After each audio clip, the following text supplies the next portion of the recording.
사랑하는 성도 여러분, 야고보와 요한이 예수님의 오른편과 왼편에 앉고 싶어 합니다. 그것이 잘못일까요? 사실 야고보와 요한은 다른 제자들과는 좀 다르지요. 예수님께서 직접 부르신 몇 안 되는 제자가 바로 이 야고보와 요한 아니겠습니까? 그러니 좀 특별한 사람들 아닙니까? 예수님은 그들을 선택하셔서 그들에게 하나님 나라에서 영광을 주시겠다라고 약속까지 했습니다. 그 근거가 마태복음 19장 28절에 나와 있죠. 진실로 너희에게 이르노니 세상이 오면 인자가 자기 영광스러운 보좌에 앉을 때 나를 따른 너희 12 보좌에 앉아 이스라엘 12지파를 심판하게 될 것이다. 이렇게 예수님이 직접 당신 음성으로 약속을 했습니다. 그런데 그 중에 왼쪽 오른쪽 자리 하나씩 요구한 것이 크게 잘못은 아니라고 보여지는 것이지요. 그러니 이미 예수님 주위에 12 보좌들이 준비되어 있습니다. 그 중에서 예수님 바로 옆자리를 요청하는 것이 큰 잘못은 아닌 것 같아 보입니다. 게다가 야고보와 요한은 또 단순한 제자들이 아니었다고 했지 않습니까? 왜요? 그들은 다른 제자들이 가지 못하는 곳에 예수님과 함께 꼭 붙어서 따라다녔던 그런 특별한 제자 아니겠습니까? 그래서 곁에서 눈으로 예수님이 변화하는 모습도 보고 또 죽었던 그 사람들을 살리는 모습도 직접 보고 기적을 보기도 하고 했습니다. 예를 들어서 이 말씀에서 1년 바로 전에 그들은 이제 예수님이 변화산에 다른 제자들은 다 배제하고라도 이들을 데리고 산에 올라가지요. 거기에서 두 제자는 아니지만 베드로는 예수님이 변하는 모습을 직접 보고 깜짝 놀라죠. 두 제자는 그때 졸고 있었고 자고 있었죠. 그래서 베드로만 봤어요.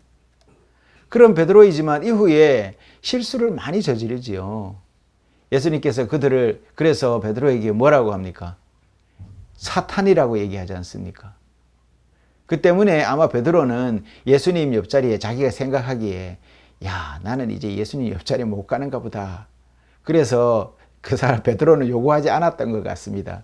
차마 내 체면에 사탄이라는 소리까지 들었는데 내가 쟤들과 같이 야고보 요한과 같이 왼쪽 오른쪽을 요구할 수는 없겠다. 그나마 그 야고보 요한 그 곁에 한 자리라도 얻으면 좋겠다. 이런 생각을 해서 아마 요구를 안 했었을지도 모르겠습니다.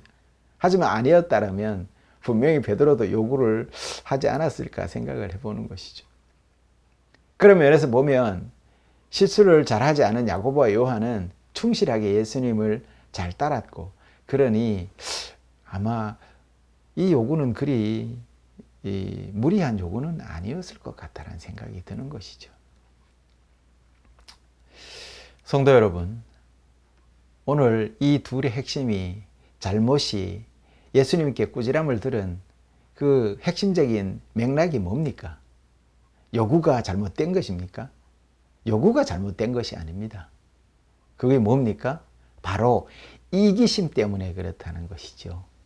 이기심이 문제인 것입니다. 그들은 이 요청을 하나님을 영광스럽게 하거나 다른 사람들을 세워주기 위해서 하나님의 자리를, 하나님 우편 좌편 자리를 원한 것이 아니라 자기네들의 영광을 위해서 이기심 때문에 요구했기 때문에 문제가 되는 것이죠. 오로지 자신들이 가장 영광스러운 자리를 차지하고 싶어 했기 때문에 문제라는 것입니다. 그래서 그들의 믿음은 자신들의 영광을 위해서는 다른 제자들을 어떻게 보면 짓밟아도 되는 것처럼 생각하고 있는 그 근본 뿌리가 잘못되었다는 것이죠. 이런 생각 정도에 이제 제자들이 머물고 있는 것이죠. 하지만 제자들은 하나는 알고 둘은 모르고 있는 것 같습니다. 지금 예수님께서는 그들에게 분명히 영광을 약속했어요. 하지만 또한 잘 기억하시겠지만 그와 함께 고난과 죽음도 약속을 하셨다는 걸 기억을 해야 됩니다. 그런데 사람들은 선택적 기억을 잘하는 것 같아요. 그러다 보니 영광만 기억하고 십자가는 쏙 빼버리는 것이죠. 그래서 지금 그것이 문제라는 것입니다. 영광과 명예를 약속하시는 예수님 앞에서는 무한한 신뢰를 보여요. 하나님이 내가 기도를 하면 들어주시면 무한한 신뢰를 보여요. 그런데 내 기도가 내 뜻대로 이루어지지 않으면 그 신뢰를 한순간에 돌이켜서 철회해버린다는 것이 인간의 잘못된 신앙의 모습이라는 것이지요. 고난과 지옥의 십자가의 약속은 무시해버린다는 것이죠. 그러니 이들의 태도는 다분히 어떻게 선택적 기억 상실증에 걸린 것 같이 보인다는 것입니다. 그때는 어떻게 해야 돼요? 사람들은 어떻게 합니까? 계약서를 잘 봐 라고 얘기를 하잖아요. 기록으로 남겨놓지 않습니까? 성도 여러분, 그러나 그들의 자격과 영광은 그들 자신과는 아무런 관련이 없어요. 자기네들이 노력해서 자기네들이 뭘 해서 잘나서 받을 수 있는 것이 아니라는 것이지요. 그들은 이 자격을 얻기 위해서 뭐 하나 수고한 것이 없어요. 노력한 적이 없어요. 그들은 그 어떤 면에서도 존경받을 만한 사람들이 아니었습니다. 오직 자격이 있다면 그것은 바로 예수님만이 자격이 있는 것입니다. 예수님만이 오직 하나님 앞에서 그들의 의와 구원이 되어 주셨다는 것이죠. 만약 그들이 영광을 받는다면 그것은 전적으로 누구 덕입니까? 예수 그리스도의 덕이라는 것이죠. 그분의 영광이 그들에게 드러난 것뿐이라는 것이지요. 그러니 우리를 통해 하나님의 영광이 드러난다라는 말이 바로 이런 말이라는 것이죠. 그래서 예수님께서 두 제자에게 말씀합니다. 이렇게 얘기합니다. 마가복음 10장 38절에 이렇게 말합니다. 너희가 구하는 것을 알지 못하는도다. 이것은 정말로 제자들이 모르고 있는 것이 사실입니다. 모르니까 그렇게 구하겠죠. 그들의 요청은 이기적일 뿐만 아니라 어리석은 것이었습니다. 왜냐하면 야고보와 요한은 이미 예수님 곁에서 누가 있는지 보았지 않습니까? 예수님 곁에 변화산에서 좌우에 누가 있었습니까? 모세와 엘리야가 거기에 있었습니다. 그러니 두 사람 끌어내리고 자기네들이 왼쪽 오른쪽에 있겠다는 얘기 아니에요. 말이나 되는 소리입니까? 그렇죠? 그들은 예수님의 변모를 목격했고 1년 전에 돌아가 보면 그 영광 가운데 예수님 옆에 서 있던 두 사람 모세와 엘리야를 분명히 기억하고 있는 사람들입니다. 그럼에도 이렇게 요구를 하고 있죠. 그러니 지금 자신들이 예수님께 좌우에 앉게 해달라는 이 말은 어떻게 보면 모세도 제치고 엘리야도 제쳐두고 자신들이 더 높은 자리에 올라앉겠다 이런 얘기가 되는 겁니다. 모르겠어요. 변화산에 안 갔다라면 뭐 그렇게 얘기할 수도 있겠다라는 마음이 좀 들기도 합니다. 그리고 앞으로 일주일이 흐른 뒤에 그들이 매우 다른 모습으로 예수님의 좌우에 서 있는 두 인물을 바라보게 됩니다. 야고보와 요한이 보게 됩니다. 그것도 요한은 그 바로 밑에서 그들을 보게 됩니다. 그들은 예수님이 십자가에 달리신 그날 예수님의 왼쪽과 오른편에 있는 사람이 누군지를 명확하게 보게 됩니다. 그들은 예수님과 함께 영광을 누리겠다는 요청이 사실은 예수님과 함께 십자가에 못 박히겠다라는 그 이야기라는 것을 그 자리에서 깨닫게 됩니다. 그러나 예수님께서 그들에게 물으셨을 때 내가 마시는 잔을 너희가 마실 수 있으며 내가 받는 세례를 너희가 받을 수 있느냐? 마가복음 10장 38절. 그들은 어리석게도 이렇게 얘기합니다. 네, 할 수 있습니다. 대답합니다. 그러나 역사가들은 기록에 나타난 그들의 모습들을 그대로 기록하고 있습니다. 요세푸스는 모든 것들을 상세하게 기록했습니다. 그때 이 사람들은 예수님이 고난을 당할 때 모두 다 어떻게 했다고요? 도망가고 우리말로 하면 토꼈다는 거예요. 다 숨어버렸어요. 일주일 후에 겟세마네 동산에서 병사들이 예수님을 잡으러 왔을 때 제자들이 예수님을 버리고 도망갔다라고 마가복음 14장 50절은 기록하고 있어요. 도망가 버렸어요. 예수님이 이 세상의 방식과 하나님의 방식이 다르다는 것을 오늘 말씀하고 있는 것입니다. 누구든지 너희 중에서 으뜸이 되고자 하는 자는 모든 사람의 종이 되어야 하리라. 마가복음 10장 44절에 기록되어 있습니다. 여러분, 나 먼저라는 생각은 확신하건대 예수님의 생각과는 완전히 반대에 있는 것 같습니다. 나 먼저라는 것은 세상의 방식이지 하나님의 방식이 아니라는 것입니다. 예수님은 분명히 말씀하십니다. 그러나 너희 중에는 그렇지 아니하리라. 마가복음 10장 43절에 그렇게 기록합니다. 너희는 그렇지 않을 것이다. 너희는 그렇지 않아야 한다라는 말이지요. 이처럼 나 먼저라는 태도는 그리스도의 어떤 예수님의 어떤 그 몸 대신 교회 안에서 있어서는 안 될 그러한 일들이라는 것이죠. 그러나 우리 인간의 모습 속에서는 이러한 죄가 깊이 박혀 있습니다. 우리 모두는 교회에 내가 먼저, 내가 더 많이, 내가 더 높이, 내가 최고야 라는 마음을 가지고 나오는 것 같습니다. 그래서 어찌 보면 섬기는 이름에도 불구하고 장로가 되지 않으면 그 교회를 떠나고, 권사가 되지 않으면 교회에 출석을 뜸하게 하고, 뭐 그렇게 되는 것 같습니다. 그리고 다른 10명의 제자들처럼 야고보와 요한이 특권을 누릴까 봐 어떻게 합니까? 그 주변에 있는 사람들은 막 화를 내면서 너희가 뭔데 그걸 요구하냐? 라고 오늘 성경에도 그렇습니다. 막 싸우고 난리가 납니다. 그들은 예수님과 함께하는 순간을 특권으로 여겼기 때문에 그런 태도를 보이는 것입니다. 특권의식, 그걸 우리는 이 세상에서 뭐라 그럽니까? 갑질이라고 하지 않습니까? 특권은 꼭 가지면 갑질을 하더라고요.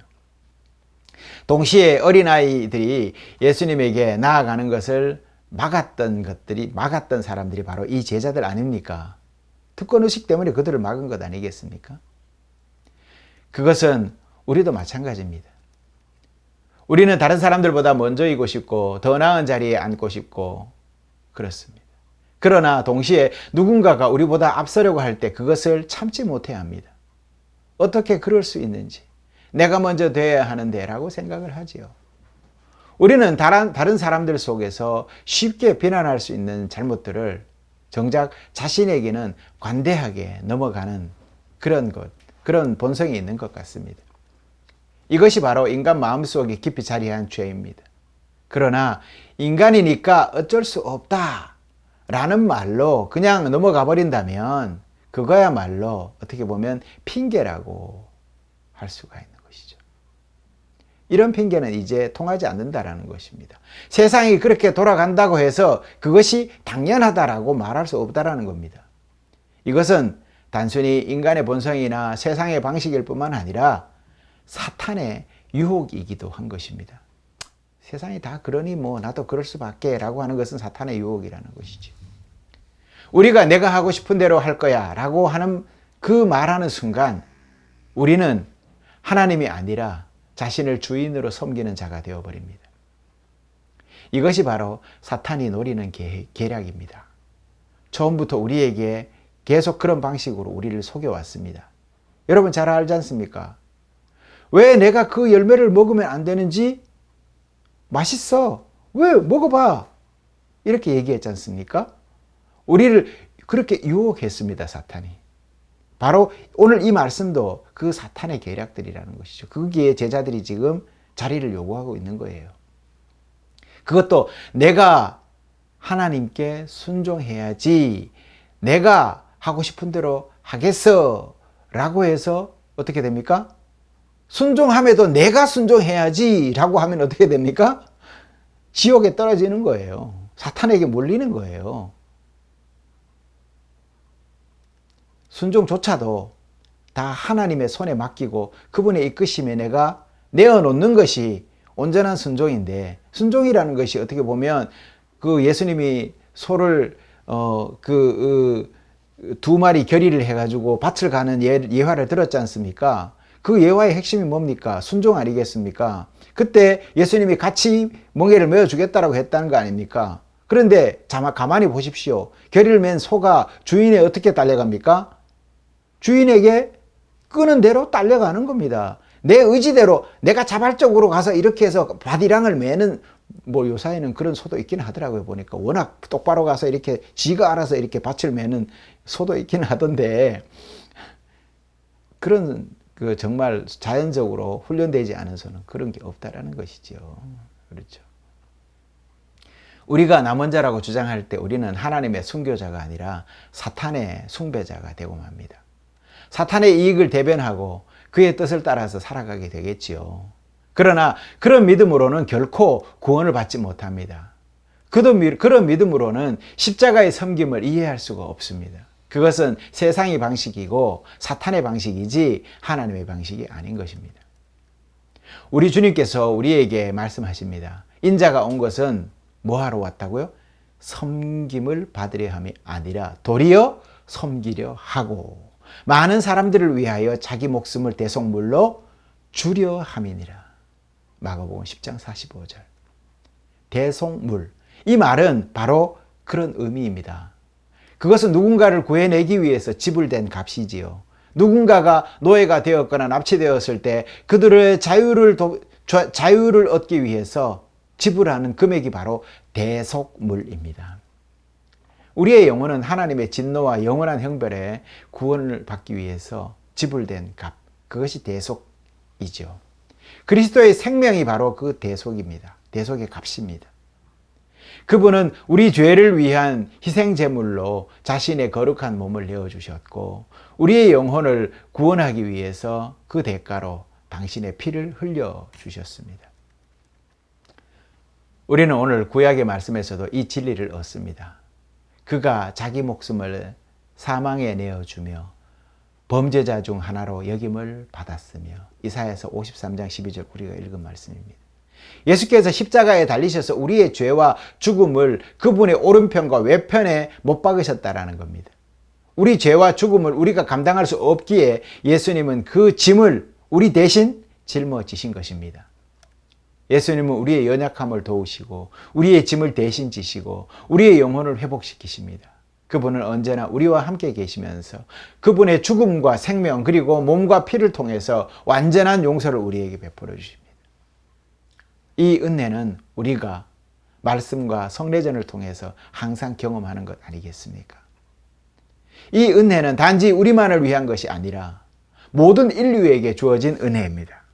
우리는 그 은혜를 받은 자로서 다른 사람에게도 어떻게 보면 그리스도의 사랑을 전해주어야 하는 것입니다. 여러분은 삶의 자리에서 복음을 다른 이들과 함께 이야기하며 나눠본 경험이 있습니까?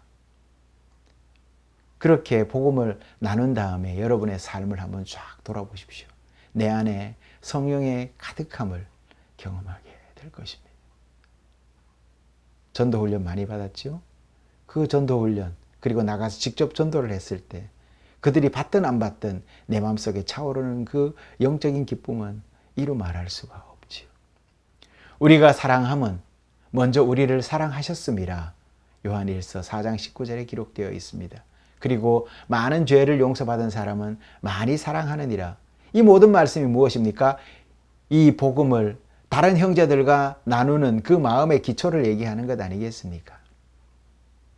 우리는 받은 은혜를 그리 서로 사랑하며 나누어야 합니다. 하나님께서 우리에게 베푸신 섬김의 위대함과 영광은 바로 그리스도께서 우리를 위하여 자신을 낮추시는 데 있습니다. 그리스도는 본래 하나님의 본체이시나 하나님과 동등됨을 취할 것으로 여기지 아니하시고 오히려 자기를 비워 무슨 형체로? 종의 형체를 가지셨다라고 빌립보서에서 얘기하고 있지 않습니까?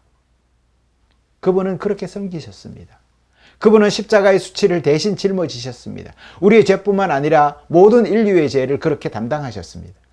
이제 우리는 그리스도의 몸으로서 서로를 섬기기 위해서 지금 부름을 받았습니다. 그러므로 너희는 하나님이 택하신 거룩하고 사랑받는 자로서 긍휼과 자비와 겸손과 온유와 오래 참음을 옷 입고 서로 용납하며 누가 누구에게 불만이 있거든 서로 용서하되 주께서 너희를 용서하신 것처럼 너희도 그리하라 라고 골로새서에서 말씀합니다. 서로 용서하는 것입니다.